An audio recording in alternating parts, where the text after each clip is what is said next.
నాకు లాస్ట్ మాత్రం చాలా బాధ అయిపోయింది. బాధ అవుతుంది అసలు తట్టుకోలేకపోయిన కోపం వచ్చింది డైరెక్టర్ల మీద, ఈ కథ రాసిన వాళ్ళ మీద, అంత ఫీల్ అయిపోయాను నేను.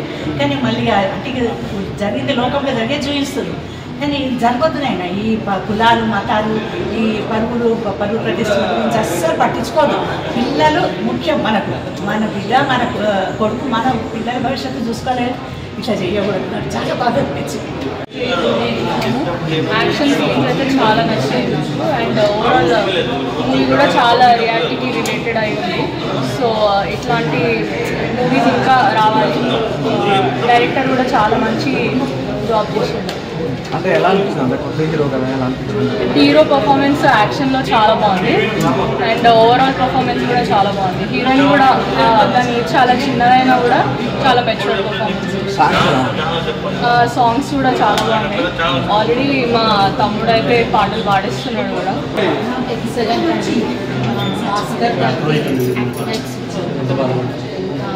హీరో హీరోయిన్ అందరూ చాలా బాగున్నారు. అసలు చాలా హ్యాపీ అనిపించింది. నవ్వులో ఆన్ స్క్రీన్ అయితే